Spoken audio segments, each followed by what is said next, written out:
até que a gargalhada foi ficando longe e quando eu vi Pérola, eu havia desfalecido dentro do terreiro.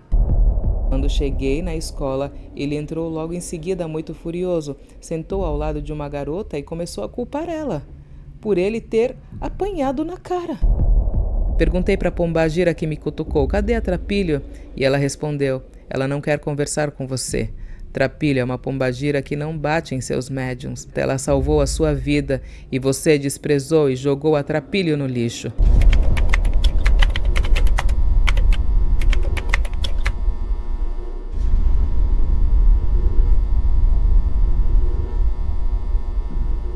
Olá, seja muito bem-vindo aos Relatos Flix. Senti muita saudade de estar aqui com vocês, mas eu precisava muito. Final de semana passado eu fiz um retiro espiritual, onde eu me iniciei numa terapia que logo eu vou estar aqui disponibilizando os atendimentos, porque foi algo que fez mais sentido para mim.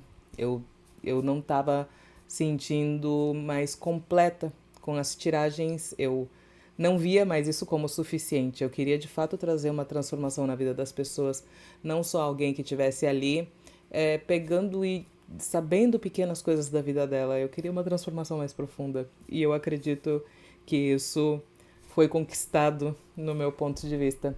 Então, muito obrigada por você que aguardou. E hoje, meus amigos, temos muitos relatos babadeiros de Maria Padilha. Quase que eu fiz um compilado de Maria Padilha, mas eu vi que tinha alguns relatos de membros. Como vocês sabem, membros têm prioridade aqui no canal. Então eu precisei colocar alguns outros relatos de outros temas, dentre esses de Maria Padilha. Mas se deleite, porque hoje você vai ver as múltiplas faces dessa senhora magnífica. Que comecem! Hoje eu sou o que sou, é tudo graças a ela. Minha irmã, eu fui me arrepiando inteira. Eu me vi em você. Graças, pelo menos comigo, a Padilha, não me desmaio. Mas é sobre isso. Aquelas, né? Assustando as pessoas que nunca foram no terreiro. Mas assim, gente, é porque são pessoas. São pessoas. Eu acho que as pessoas estão romantizando demais, sabe? Exu, Pombagira, estão colocando eles em um pedestal que não pertence. E não é só Exu e Pombagira, baiano também, marinheiro também. Não, porque a entidade não pode fazer isso, não pode fazer aquilo, é assim, essa... Não tem isso. Pode, não pode. Não tem essa limitação. O que a entidade precisa é estimular a fé no seu médium. Eu não vejo como errado esse estímulo que a entidade utiliza, mesmo que seja pela dor. Se Deus faz, se Deus traz essa ferramenta de que pode ser às vezes pela dor, para você adquirir um conhecimento, para você aprender, por que não as entidades não poderiam utilizar essa mesma ferramenta que o Criador entregou na mão deles? Por isso que tem alguns conteúdos que eu preciso gravar no canal de teologia, mas eu não tenho coragem de gravar no público. Eu vou ter que gravar no particular. Só para quem for membro lá, tem que terminar de habilitar o sistema de membros lá para poder habilitar e compartilhar. De qualquer forma, irmã, gratidão. Hilaroie, dona Padilha. Axé.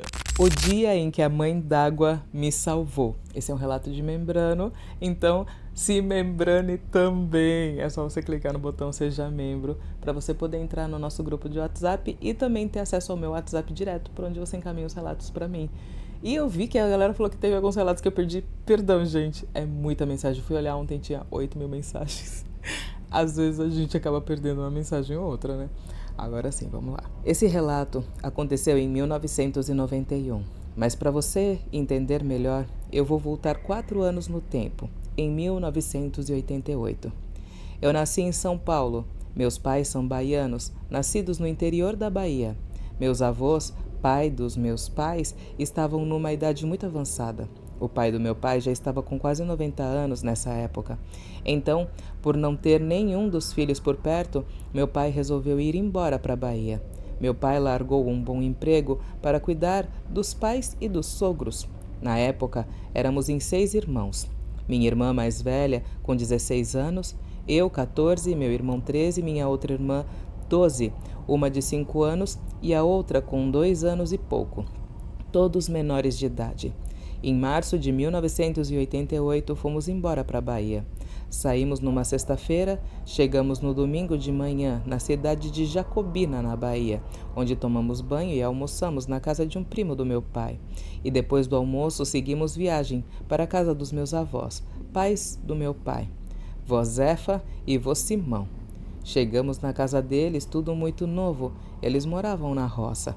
Lá tinha pé de frutas, muitos pés de mangas. Ai, que delícia! E um rio, para nossa alegria de adolescentes da cidade grande. Tudo novidade. Ficamos por alguns dias na casa destes meus avós e, claro, passávamos o dia no rio brincando, porque o calor lá era demais. Até que um dia, numa destas brincadeiras, meu irmão, que sabia nadar, estava nos ensinando a nadar e aprender a respiração. E ele falou a seguinte frase: quando estamos afogando, é só prender a respiração que sobe. Pérola, guarda esta frase. Isso ele falou em 1988. Passou-se 4 anos após a nossa chegada. Já estávamos instalados e estudando. Enfim, a vida estava seguindo. E nas férias sempre íamos para a casa dos nossos avós. Mas eu era caseira, gostava mais de ficar em casa com a minha mãe. Minhas irmãs e meus irmãos iam sempre mais que eu. Mas eu soube da chegada de uma conhecida e comadre do meu pai e do filho dela, que eu não via desde que nos mudamos de São Paulo, e quis ir vê-los e matar saudades. Então, fui passar uns dias de férias na casa dos meus avós, pais do meu pai. Na casa deles não tinha água encanada e nem luz. As noites eram lindas porque a luz que tinha era da lamparina e o céu era muito estrelado. Amava contemplar aquele céu. E antes de eu sair de casa, minha mãe me disse a seguinte frase: filha, não vai para o rio. Me abraçou e eu fui para a casa dos meus avós com as minhas irmãs. Meu irmão não foi nesse dia. Chegando lá, numa terça-feira, estava na casa dos meus avós, uma prima minha e tinha um tio dela que estava passando uns dias por lá, na casa dos pais dele, que eram vizinhos do meu avô. Na quinta-feira, ele foi embora para Salvador. E para ele pegar o ônibus, ele tinha que pagar o ônibus num povoado que tinha lá próximo, mas era uma boa caminhada até lá. E fomos de quê? Cavalo. Detalhe, eu nunca tinha subido num cavalo. Estava me achando uma verdadeira Amazonas. Quando chegou no povoado, fui descer do cavalo, eu não conseguia e caí, me machucando. Fiquei dolorida e não quis mais subir no cavalo. E para ir andando já estava ficando muito tarde, e como nossa conhecida e comadre do meu pai estava lá, ela falou para o compadre que ela vai ficar aqui e que amanhã eu vou visitar Dona Zefa e seu Simão e levo ela. E assim foi. Minhas primas e irmãs foram de voltas para a casa do meu avô. Meu pai recebeu o recado e no dia seguinte, sexta-feira, meu pai voltou para casa em Jacobina. Guarda isso, Pérola. Tá. Estou compreendendo mais ou menos a sequência da história. Quando foi à tarde, eu e a sobrinha da comadre do meu pai, nossa conhecida, fomos tomar banho de rio, porque nesse povoado também não tinha água encanada. Para fazer todos os afazeres da casa, tipo lavar roupa, lavar louça, tomar banho, era tudo nesse rio. E tinha chovido muito por esses dias, então o volume d'água do rio estava muito grande. Mas tinha os lugares mais rasos, então fomos à tarde tomar banho. A sobrinha da nossa conhecida chama-se Rita. Ela entrou primeiro e eu fui entrando atrás, mas não sei por que me bateu um medo tão grande que eu falei: vou voltar para a margem do rio e tomar banho lá. E ela disse: tá bom. Quando eu virei para voltar para a margem, eu escorreguei nas pedras lisas dentro da água e caí dentro de um poço de água dentro do rio. E ali começou o meu desespero, pois dentro desse poço, por conta do volume de água e a correnteza, formou um redemoinho. Pérola do céu, eu gritava por socorro lá dentro. Quanto mais eu tentava achar o chão, eu mais afundava. A água era escura e eu não via nada lá dentro. Eu pensava na minha mãe, chamava por ela, tentava subir, mas eu não sabia nadar. Sentia eu perdendo as forças até que eu escutei nitidamente a voz do meu irmão falando: quando a gente está afogando, é só prender a respiração que sobe. Eu ouvi, Pérola, ele falando e não pensei duas vezes. Prendi a respiração e subi. Parecia que eu já estava lá embaixo e que há uma eternidade. Eu não sei se é verdade, mas dizem que só conseguimos subir 3 vezes. Não tem a quarta vez. Eu subi 4 vezes. Eu subia, tentava pedir socorro, descia e de novo, e foi assim por 4 vezes até que eu consegui me segurar, não sei como, numas pedras, com a correnteza tão forte. Eu sabia que se eu descesse de novo eu não voltaria mais viva. Até que surgiu, sabe-se de lá onde, um anjo, porque só estava eu e minha amiga Rita sozinhas para tomar banho. Este anjo me retirou da água, mal consegui agradecer. No outro dia, sábado, fui embora para a casa do meu avô. A comadre do meu pai me levou, visitou meus avós, mas para mim já tinha perdido a graça e fui embora para minha casa em Jacobina. Quando cheguei em casa, abatida, minha mãe estava acamada, Pérola. Quando meu pai chegou em casa na quinta-feira, a primeira pessoa que ela disse que perguntou foi de mim. Meu pai contou que eu havia ficado no povoado porque eu tinha caído de cavalo e me machucado e que a comadre ia me levar para a casa do meu avô no outro dia. Minha mãe entrou em desespero. Ela disse que não sabia por quê e começou a rezar, mas quando foi na sexta-feira, mais ou menos na hora que eu estava me afogando, ela em desespero em casa, ela disse que sentia falta de ar. Ela falava para o meu pai: minha filha está morrendo. Meu pai falava: para de besteira. E ela falava: está acontecendo alguma coisa com ela. Ela está no rio, sentindo a falta de ar. Ela entrou no quartinho que ela tinha, o altar dela, se ajoelhou, acendeu a vela e pediu para Iemanjá proteger a filha dela. Menina, eu vou chorar, eu achei que ia chorar desse lado, cara. Meu Deus, mãe é uma coisa, não é mesmo, gente? Acendeu a vela para Iemanjá proteger a filha dela. Ela chorando desesperada e meu pai sem saber o que fazer. Minha mãe caiu de cama, ficou mal até eu chegar em casa e contar a ela o que aconteceu. Ela chorou muito, me abraçou e disse que na hora ela sentiu o que estava acontecendo comigo e sabia que eu estava no rio. E acho que na hora que eu estava me afogando eu escutei a voz do meu irmão, foi ela, ouvindo as súplicas da minha mãe. Só lembrando que sabemos que é Oxum, a mãe dos rios, mas Iemanjá, como minha mãe humildemente suplicou a ela, interveio por mim. E foi assim que estou aqui, aos 49 anos, contando a minha história para vocês. O meu milagre e como a mãe d'água me salvou. Bom, desculpe o relato grande e os erros, mas eu precisava contar tudo para que vocês entendessem como aconteceu. Nossa Senhora, que relato foi esse, mulher? Assim, Iemanjá é a mãe dos rios também, mãe das águas doces, salgadas, é a mãe de todas as águas também. Então, Iemanjá está em todas as águas. Ela também pode fazer essa interferência, sabe? De acordo com aquilo, é claro, com o que a gente acredita, com os estudos que a gente teve. Algumas pessoas vão falar, nossa, que marmota falar que Iemanjá tá no rio. Não, tem um rio lá no... Tem um rio lá no... Como que é o nome? Esqueci a palavra agora. Na Nigéria, enfim, não sei. É um continente por ali perto, né? Meio de África. Tem um rio que também é de Iemanjá, sabe? Então, assim, Iemanjá também tá nos rios. Então, você pode pedir essa potência. Enfim, mulher, que bênção, hein? Olha, que mãe Iemanjá te abençoe. Muito e muito mesmo. E essa mediunidade da sua mãe? Que coisa de louco, gente. Absurdo, né? Mas intenso. Muito axé pra vocês. Tata Caveira, amoroso? Bem no vídeo que eu falo, não romantize Exu. Daí... Parece até pegadinha, né, gente?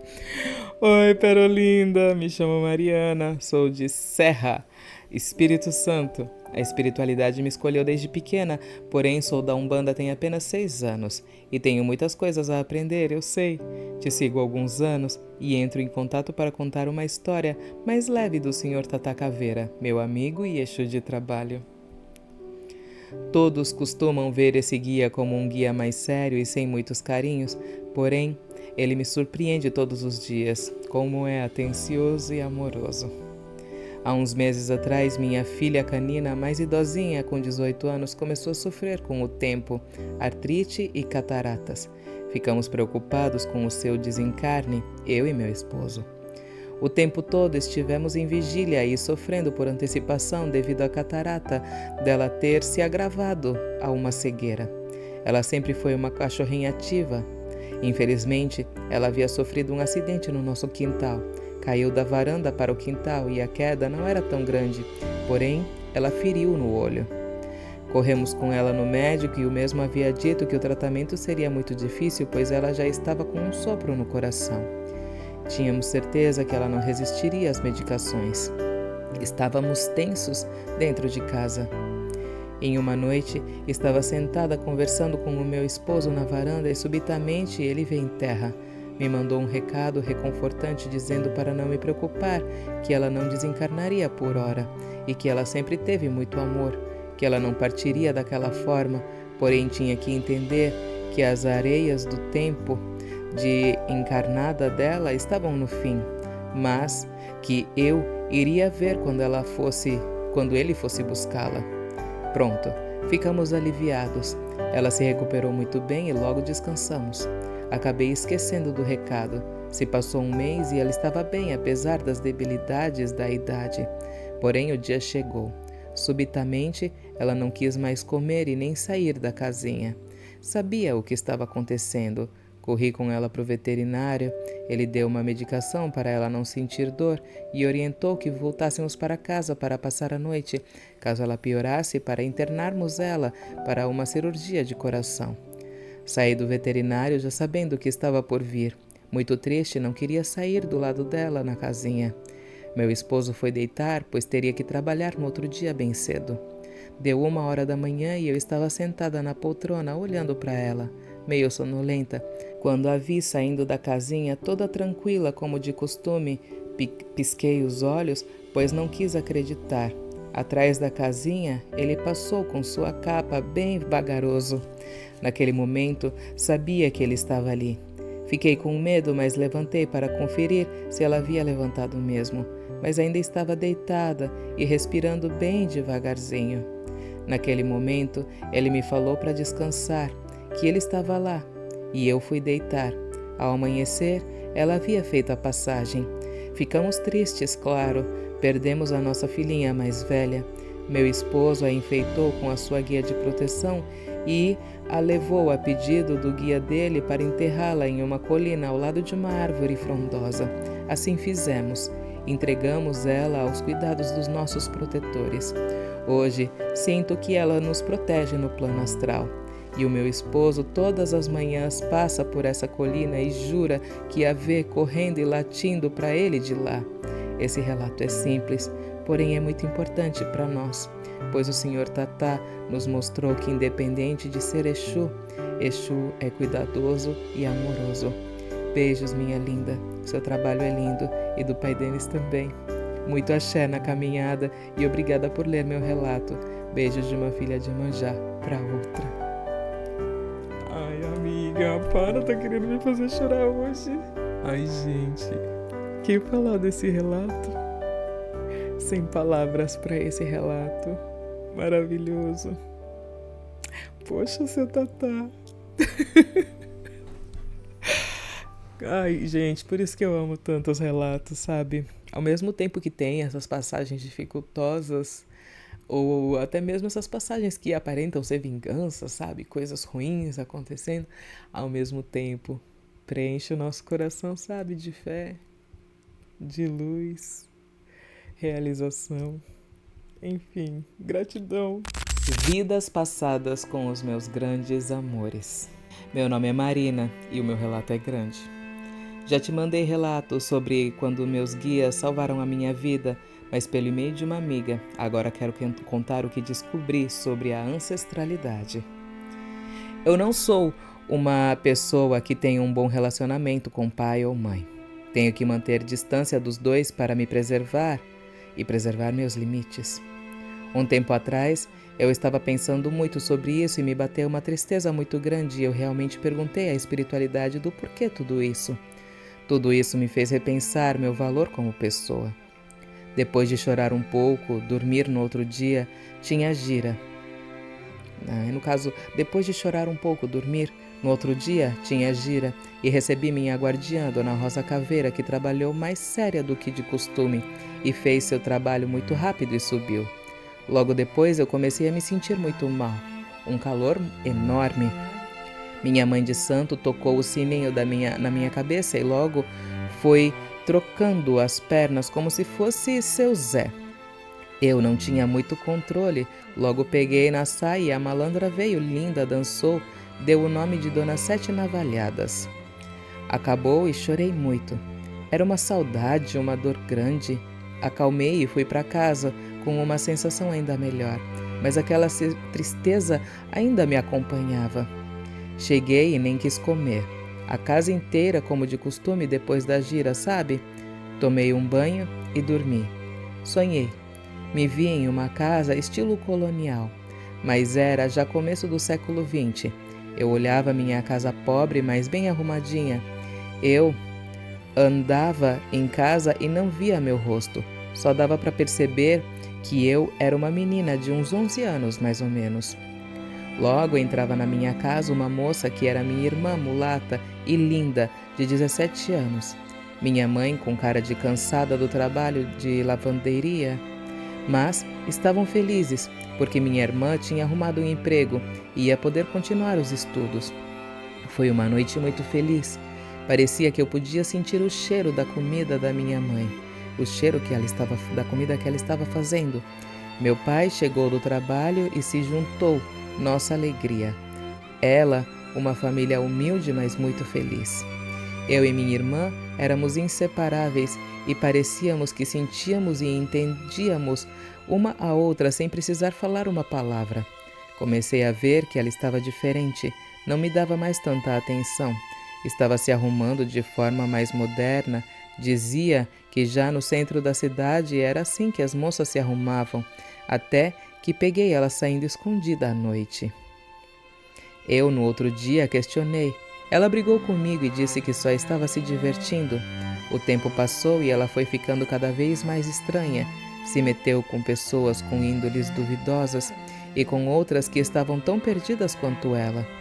No início do século XX, com a segregação e marginalização do pobre e do negro, não tínhamos muita saída. Viver bem não era uma opção. A maioria vivia à margem da sociedade, sobrevivendo apenas isso. Nossa família tinha uma condição melhor, mas a minha irmã acabou se bandeando para outros lados. Em uma dessas aventuras, foi presa por vadiagem. Meu pai a expulsou de casa. Minha mãe e eu imploramos, mas ele foi irredutível. Ela se perdeu mais ainda. Não falávamos com ela, mas as notícias chegavam. Ela era vista nos bares, vista nos PUTE, Iros, e em arruaças. Eu já tinha crescido um pouco e procurava encontrar ela, mas ela sempre mandava recado dizendo que não queria papo comigo. Um dia a vi de longe, tinha uma navalha na cintura presa numa saia. Certo dia, eu estava indo para casa um pouco tarde. Havia ficado em uma amiga um tempo a mais. Mulata já com 16 anos, uma bela moça bem parecida com a minha irmã.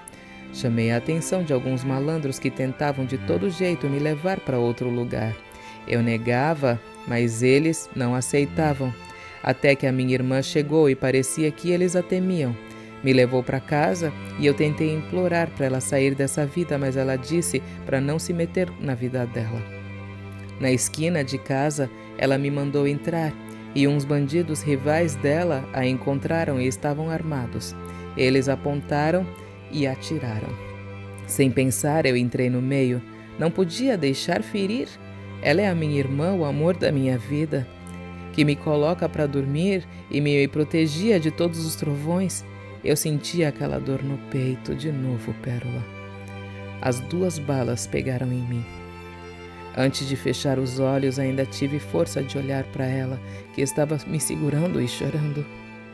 Ela apalpava meu corpo, tentando ver se tinha pegado nela algum tiro, e então eu desencarnei. Acordei do sonho suando frio. Chorei. Cara, eu vou chorar de novo, cara. Como assim? Sei lá, só pra chorar hoje. Ninguém me contou. Semana depois sonhei com Dona Rosa Caveira que dizia: vamos terminar de contar o que você precisa saber. Eu voltei àquela mesma época, Pérola, mas parecia que eu já não estava mais viva. Estava em espírito. Vi meu pai indo embora e deixando a minha mãe porque não poderia aguentar a vergonha. Minha mãe, envolvida no ódio, começou a se meter com magia negra para se vingar de quem fez isso comigo e com minha irmã. Minha irmã se tornou mais cruel. A dor de me perder e a culpa que sentia a consumia. Eu tentei em espírito ajudar as duas, mas não estava forte o suficiente e acabei me perdendo. Minhas feridas ainda sangravam. Minha presença desse jeito só aumentava a dor delas. O que as duas não sabiam é que meu pai estava com outra mulher há muito tempo. Descobri, depois de desencarnada, quem mandou aqueles homens para lá. Havia sido ele e a amante dele, para mandar de arrasta para cima eu e minha mãe, para que eles assim pudessem ficar com a casa. Só não contavam que a minha irmã estaria junto. Meu Deus! Quando minha mãe descobriu isso, ela fez magia para a amante e a mandou de arrasta para cima aos poucos. Deixou ela doente, mas não a deixava morrer. Só fez quando a mulher apareceu na porta dela implorando perdão. Assim que ela desencarnou, um cheiro de podridão se exalou. Ela já estava desencarnada, só que em vida. Com o meu pai, ela apenas trancou a vida dele por completo, sem trabalho e sem esposa. Queria que ele desencarnasse na miséria e sozinho, e isso aconteceu. Minha mãe era feiticeira de berço de uma longa linhagem. Havia deixado para trás, mas quando a dor veio, ela voltou, e não do lado certo da coisa. Era uma grande bruxa e tinha um dom incrível, mas infelizmente, embora fazia algumas coisas boas, utilizou para assuntos baixos e ruins. Fez magia até o seu último dia. Ganhou dinheiro, mas não comia. Se vestia bem, mas mal saía de casa, a não ser para ir no cemitério pegar osso para fazer feitiço. Ainda em lampejos de humanidade, ajudava quem descia do morro e com isso curou e salvou muitos da fome. Mesmo assim, morreu podre de rica e sozinha. Minha irmã, depois do ocorrido, ficou mais envolvida com o crime. Tinha a fama de não perdoar, arrastava para cima na base de 7 navalhadas e não tinha família ou amigos. No morro, ajudava famílias que passavam fome e tentava fazer algo para aquelas pessoas tão abandonadas pela sociedade. Até que um grupo rival atacou de surpresa e, devido a um traidor da sua banda, ela caiu. Elas desencarnaram em épocas diferentes. Minha mãe demorou mais, foi socorrida pela falange de Rosa Caveira. As magias foram encantando seu espírito e no momento não havia possibilidade de reencarnação. Ela foi trabalhar e foi crescendo dentro da falange. Minha irmã foi socorrida pela corrente de Maria Mulambo. Mais tarde, mas bem mais tarde, depois de muito trabalho duro, encontra Maria Navalha e se torna malandra 7 navalhadas. Eu demorei muito tempo para me recuperar. Estudei e tive a chance de reencarnação. Pedi a dádiva da mediunidade porque tinha muitas coisas para resolver. Se tiverem um pouco de imaginação, já podem dizer quem são meus pais, né? O porquê disso ainda não me Nossa, irmã. O porquê disso ainda não me contaram. Se acontecer, será mais um relato. Hoje eu trabalho no terreiro com minhas ancestrais e com suas histórias e suas evoluções quanto espírito falam de amor, de disciplina e de fazer o que é certo. Combate a magia e afastar os quiumbas. Graças à misericórdia de orixás posso conviver com meus amores. Somos almas afins, somos família e a certeza que não estou sozinha. Elas cuidam de mim e de outras filhas, são guardiãs da luz. As religiões de matrizes africanas é isso, saudar a sua ancestralidade e cultuar os que vieram antes de nós e honrar a sua história. É um privilégio ser filha de Umbanda. Axé. Gente, só relato bom. Nossa, mulher, então o seu pai e a sua madrasta da outra vida são os seus pais dessa vida e por isso que você não tem uma relação boa com eles. Meu Deus, cara, que coisa assim. É maior do que a gente pode imaginar, não é? É muito maior do que... Cara, meu Deus. Surreal. Obrigada por compartilhar o seu relato, irmã. Foi incrível. Cada vírgula, cada milímetro do seu relato. Foi maravilhoso. Axé. Nunca fale que vai agredir uma filha de malandro. E tenho dito. Oxi. Oi, Pérola. Sua bênção. Eu sou a Caroline, tenho 20 anos e sou filha de Ansan e Oxum. Meu guia de frente é seu Zé Pilintra e guia de herança também. Risos. Por motivos pessoais, acabei não terminando a escola, então recentemente estou fazendo o último ano do ensino médio, que é no EJA. Então, certo dia, na escola, eu estava passando com uma garrafinha de água daquelas descartáveis que são bem moles, sabe? Quando um menino, chamado Gui, apertou a minha garrafa como brincadeira, sem graça por sinal, e com isso foi água para todo lado. Nesse momento, passou um homem que, sem querer, caiu um pouco de água nele. E pérola do céu! Ele surtou comigo e falou inúmeras coisas muito feias, inclusive numa delas que ficou na minha mente. Se você fosse um homem, eu ia bater na sua cara, que é a minha vontade agora. Ai, meu Deus. Eu acho que eu fiquei amarela de novo, né, gente? Enfim, vai amarela a gravação, senão não vai sair vídeo. Tem que sair vídeo. Eu fiquei sem reação e muito triste. Fiquei tentando fazer algo, pois não queria que ficasse daquela forma. Assim, todo mundo ao meu redor ficou muito bravo, mas eu falei com convicção que tudo seria cobrado, e inúmeras coisas também. Porém, não disse nada para ele, apenas me calei e segui a minha vida. Quando foi hoje, eu estava recebendo sinais da espiritualidade, muitos sinais. Quando cheguei na escola, ele entrou logo em seguida muito furioso, sentou ao lado de uma garota e começou a culpar ela, por ele ter apanhado na cara.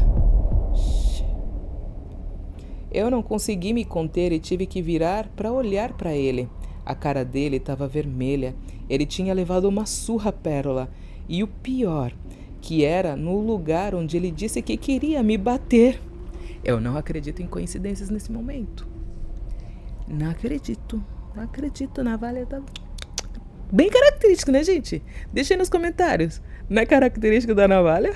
Ai, para, gente. Quem investe com a navalha precisa de mais nada nessa vida.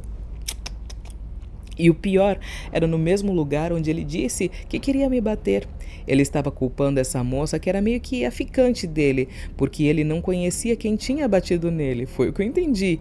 E então a menina falava que ela nunca faria isso, e na hora eu não me toquei, mas quando cheguei em casa tive certeza e até agradeci.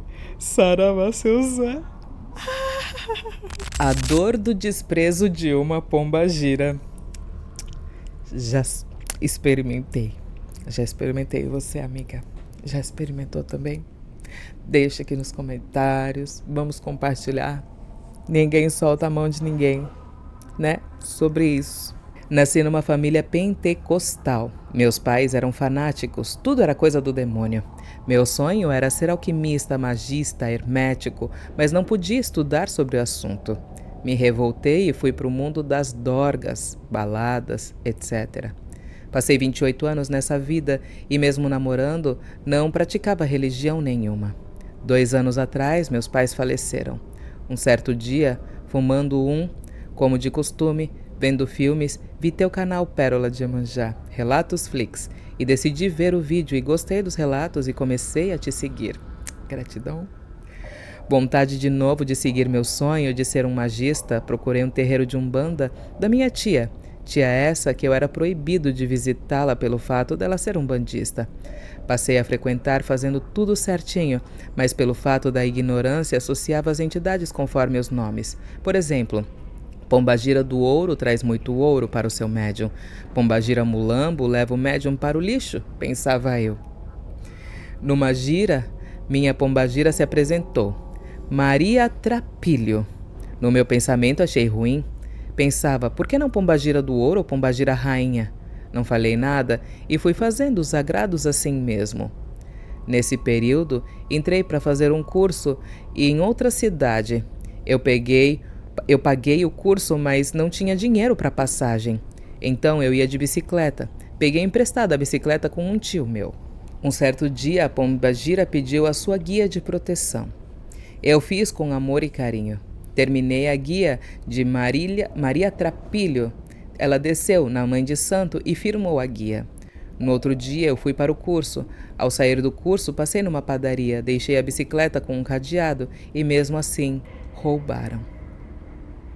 Pensei, nossa, ninguém vai acreditar, vão dizer que eu vendi a bicicleta para poder usar dorga. Revoltado com a situação, pensei antes de entrar para a Umbanda que eu nunca fui roubado. Entendi, ele pensou assim, poxa, antes de entrar para a Umbanda eu nunca fui roubado, como que isso aconteceu agora que eu entrei para a Umbanda? Tinha emprego, ia em bares e restaurantes e etc. E agora desempregado, luz cortada e ainda roubaram a bicicleta que não é minha. Peguei a guia na mão e fui até uma encruzilhada T e falei, cadê você, Maria Trapilho? Fiz tudo o que você pediu, fiz a guia e cadê a proteção? Você está me levando para o lixo. Aí então quebrei a guia e joguei lá na encruzilhada. Falei, não quero você na minha corrente, suspendo você agora. No outro dia fui na gira e Maria Mulambo em terra. Falou tudo o que eu fiz. Eu pedi agô, maleme, moçura. E falei que não era o meu lugar ali. Fiquei um tempo sem frequentar o terreiro. Um certo dia em casa apareceu para mim uma entidade chamada Sete Navalhada. Navalhada falou, Maria Trapilho pediu para eu vir aqui te ajudar. Você vai fazer besteira e vai se arrepender. Me falou várias coisas e mandou eu ir no terreiro que a Maria Mulambo da Calunga ia incorporar num irmão de santo e iria confirmar tudo e depois ela, Sete Navalhada, iria descer na Mãe de Santo. Fui a pé, 1 hora de caminhada. Chegando lá, tudo foi confirmado. Passou 2 meses e hoje, dia 22/4/2024, fiz uma projeção astral e fui num lugar onde só tinham pombagiras. Perguntei a uma pombagira, você conhece a Maria Trapilho? E ela falou, ela está ali. Fui até ela e falei, Maria Trapilho, eu quero conversar com você. E ela respondeu, você quebrou a minha guia e disse, não quero você na minha corrente. Está dando tudo errado na minha vida. Então, ela fez algum tipo de comunicação com outra pombagira, que me cutucou pelas costas. Olhei para trás. Quando olhei de novo, Maria Trapilho tinha saído dali. Perguntei para a pombagira que me cutucou, cadê a Trapilho? E ela respondeu, ela não quer conversar com você. Trapilho é uma pombagira que não bate em seus médiuns. Ela não perde seu tempo prejudicando seus médiuns ou batendo neles. Ela é uma pombagira de classe. Naquele dia da bicicleta, ela salvou a sua vida e você desprezou e jogou a Trapilho no lixo. A partir de agora, você terá apenas o desprezo da Trapilho. Nunca mais você sentirá a radiação dela. Você pode dar o melhor agrado, fazer a maior oferenda, dar o melhor vestido. Trapilho não precisa de nada disso. Ela tem tudo. Ela quer dos seus médiuns respeito, carinho e amor. Deus. Você jogou a Trapilho no lixo, cara. Meus pêsames, meus pêsames. Mas assim, eu vejo assim, que foi num momento de dificuldade, de inconsciência, sabe? Não querendo brincar e nem nada, assim, mas sabendo, assim, porque eu acredito que você compartilhou esse relato porque isso te dói, sabe? Você saber, você perceber, você ter descoberto e ter tido confirmação disso, entendeu? Então, assim, eu vejo como uma pessoa que já foi perdoada, entende? Mas eu também vejo que vai existir assim o reflexo, tudo reativo, tudo reage às nossas ações e a entidade também. E aí por isso que eu falo assim, meus pêsames, porque é algo que a gente acaba carregando, querendo ou não, acaba carregando até conseguir ressignificar. Me despedi daquela pombagira e fui caminhando com uma dor no coração. Andei alguns passos e voltei do plano astral. muito triste, com uma dor enorme. Maria Trapilho, linda e elegante, muito bem vestida, uma madame de classe. Eu pensava ao contrário. Achava que ela era mal arrumada, sem classe, um demônio com chifre. Tudo que as igrejas falam dos Exus e das pombagiras, tudo mentira. Hoje peço perdão a Maria Trapilho. Sei que ela não tem ódio no coração, não carrega mágoa nem raiva, pois ela tem classe e postura. É uma pombagira muito evoluída e determinada. Hoje, dia 22/4 de 2024, perdi uma grande amiga. Hoje não faz mais sentido seguir a Umbanda. Eu mesmo derrotei o meu sonho de ser um magista. A Umbanda é para todos, mas nem todos são para a Umbanda. A Umbanda não merece pessoas ingratas como eu. Assim eu termino meu relato. Que Deus continue te abençoando sempre, Pérola. Você é uma pessoa que traz muita luz e sabedoria e tem muito a ensinar. Parabéns pelo trabalho. Meu irmão, axé pra você, porque eu não acredito que esse deva ser o fim da sua trajetória. Todos esses erros fazem parte do seu processo de evolução e tem algo muito único que você aprendeu nesses passos todos que você passou, e você deveria se utilizar dessa energia e desse poder para seguir em frente. Então, eu, assim, na leitura desse relato, eu te convido a isso. Te convido a você tentar refletir a respeito de tudo isso, ressignificar. Que eu sinto assim no meu coração que tem algo a mais reservado para você. Pensa nisso, viu? Com carinho.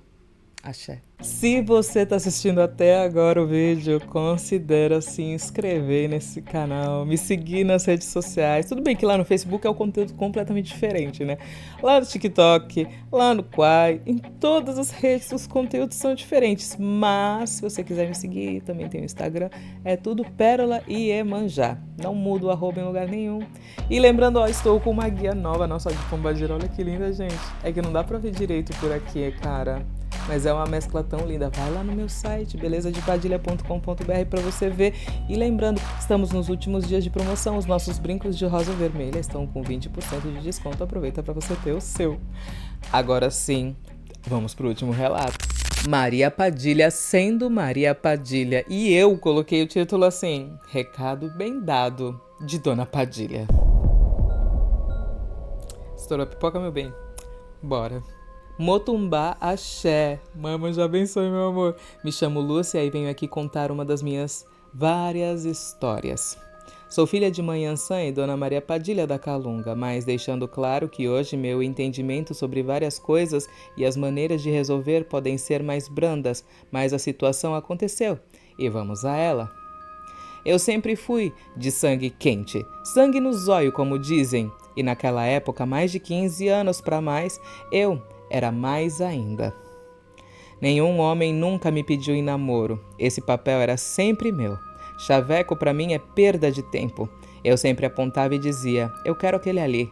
E podia ser o mais difícil, que eu achava mais atraente ainda. E acabava me relacionando por um bom tempo com eles. E me apaixonava e era retribuída, mas com muito amor pela parte deles. E nesse caso, com esse rapaz não foi diferente. Tinha respeito, atenção, carinho, mas também tinha, claro, as diferenças. E é aí que o bicho pega.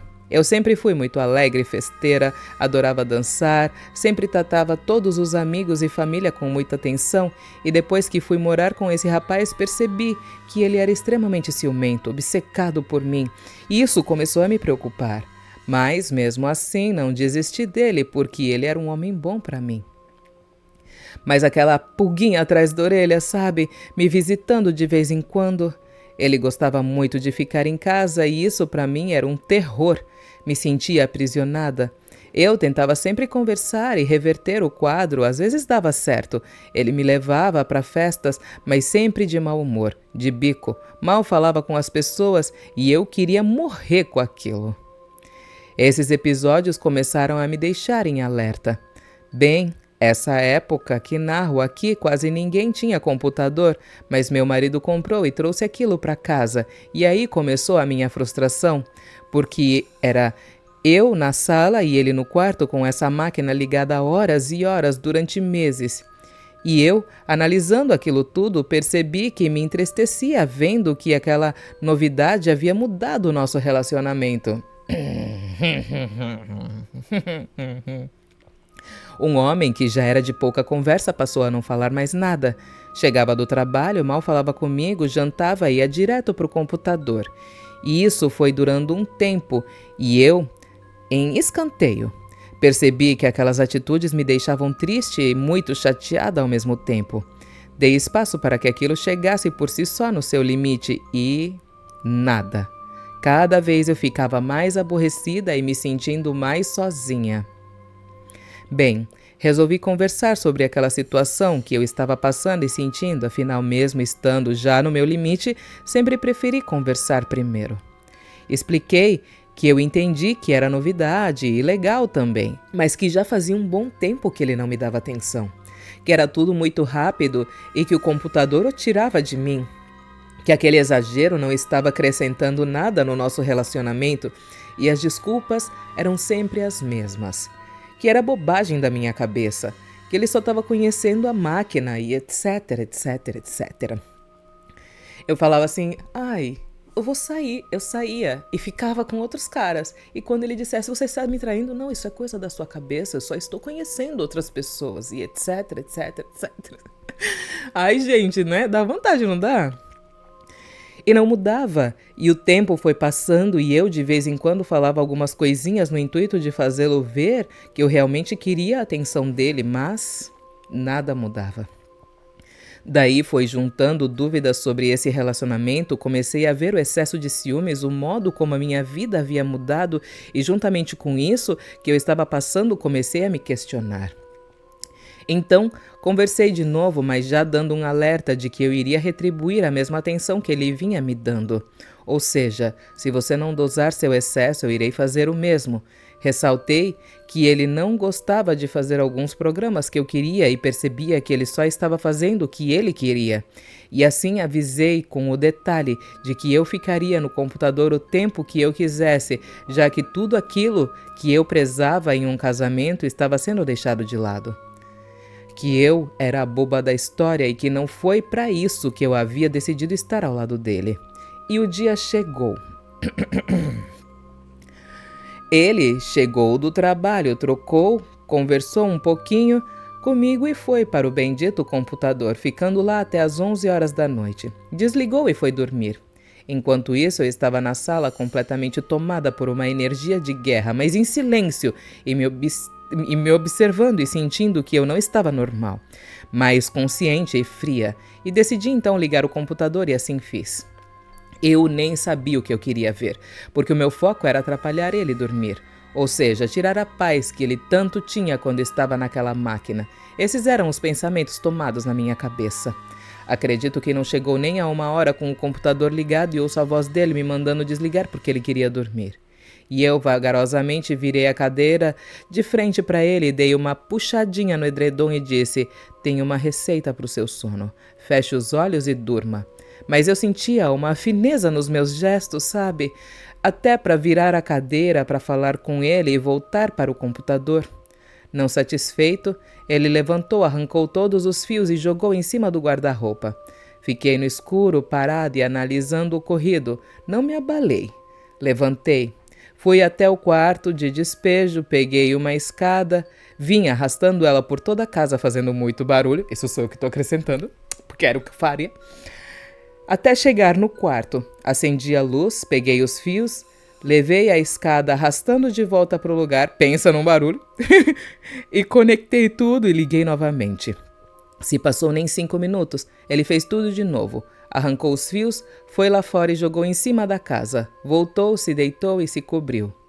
Eu acendi a luz, busquei uma cadeira, puxei o edredom de novo, perguntei a ele, você está preparado para o que vai acontecer?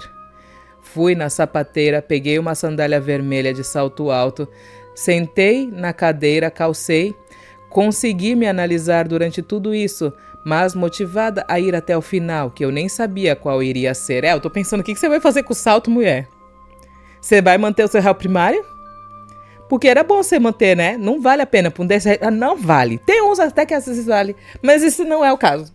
Ei, amiga. Sabe quando você não está mais no controle e uma força dentro de mim que até então eu desconhecia, uma energia bombando, mas ao mesmo tempo com uma classe falando baixo e o sangue tomando conta dos olhos? Arranquei o teclado, chamei ele para assistir, joguei no chão e quebrei com o salto da sandália vermelha. Mas senti que era muito pouco, então de salto caminhei até a CPU, arranquei ela, segurei nas mãos e perguntei: é o seu computador que você quer? Então segura ele! E mandei o computador na parede um pouco acima da cabeceira da cama. Protegi meu rosto com as mãos porque voou caco para todo lado. Não contente, fui até o banheiro, peguei o rodo e quebrei na coxa e falei que iria dar uma surra nele de pau. Foi onde ele fugiu, chamou família para me acalmar. Voltou às 4 da manhã, pisando de leve para eu não ouvir, e assim que ele entrou, eu estava de pé na frente dele, dizendo que ele poderia descansar, que eu estava mais calma e que ali terminava a nossa história. Hoje, sabendo que Padilha me acompanha e isso é nítido, eu prefiro sair das situações quando eu vejo que a primeira conversa para resolver o caso não deu certo, porque eu sei que, sendo a mulher fina que ela é, pode arrebentar com tudo na classe, que até hoje me surpreende. Mas hoje sou bem diferente, porque o recado de Dona Maria Padilha é sempre bem dado para mim. Eu não queria dizer nada não, mas é bom sim você encerrar os ciclos, porque a Dona Padilha encerrando é meio complicado. Com todo respeito à Dona Padilha, tá? Também trabalho com Dona Padilha. Inclusive, ó, esse choker aqui, ó, que ele virou, ele é uma representação da guia da Dona Padilha que trabalha comigo, tá? E esse choker tem à venda no nosso site. O meu eu fiz de elástico, porque eu será que vocês gostariam de usar um choker de elástico? Os que tem no site não são de elástico, eles são normalzinho. Mas poderia ser uma boa ideia, né? Fazer de elástico, porque eu acho que fica mais fácil para todo mundo. Mas é isso, mulher. Eu acho que você tá certíssima. É melhor você tomar uma atitude, porque senão a Dona Padilha toma atitude, e daí pode ser que você perca o seu réu primário, porque a delegacia não vai compreender. Não fui eu, fui a Padilha. Eles vão falar assim: ih, Maria, é caso de internação. Fala assim, vai ficar numa internação, na clínica de recuperação, que é essa aí, ó, entendeu? Então é melhor você resolver mesmo por você, e aí, né, que daí Dona Padilha não interfere. Beijo, sua linda. E, gente, antes de terminar esse vídeo, eu recebi uma mensagem de uma membrana, que não é um relato, mas é como se fosse a continuação de um relato. E é do relato, lembra aquele relato que fizeram um trabalho para apodrecer a pessoa viva? Pois bem, hoje ela é membrana. Eu não lembro se naquela época ela era membrana, mas eu lembro de ter lido o relato dela aqui. Então, se você quiser, pesquisa assim na barrinha Pérola de Iemanjá, trabalho apodrecer viva. Pesquisa isso que você vai achar o relato dela, tá? Daí você vai lá na minutagem e acha. E vamos ver o que ela falou. Ela falou assim: olá, Perolinda. Tudo bem? Espero que sim. Oi, pai Denis. Seguir irmãos. A bênção a todos. Sou eu. A moça do relato trabalha para apodrecer viva. E sim, vim informar que não foi necessário ensinar a maravilhosa técnica do vagalume. Aí no dia eu tava pé da vida, a gente falei pro povo, façam a técnica do vagalume, né? Se você não sabe, vai lá assistir. A espiritualidade cuidou disso, lembrando que não é maldade, é justiça. Estou aqui em casa, plena, bela e feliz. 7 anos passados, muitas águas rolaram. Muito mais maldades foram feitas contra mim, mas estou em paz, sabendo da lei do retorno, que um dia tudo volta. Quando recebi a feliz notícia, para mim é claro, que a pessoa que fez o trabalho para eu apodrecer viva e os filhos, que não tinham culpa de nada na época, foram diagnosticados com a mesma doença de pele que me afligiu na época do acontecido. Meu Deus, estavam passando pelo mesmo desespero e feridas que eu passei no meu corpo. E a melhor parte, Pérola, é que eu não precisei fazer nada. O karma, o destino, a lei do retorno, seja lá como queiram chamar, se encarregou de tudo. E no final, a vela não sofreu com a técnica. Que era o mais importante. Beijos de luz e que eu só abençoe.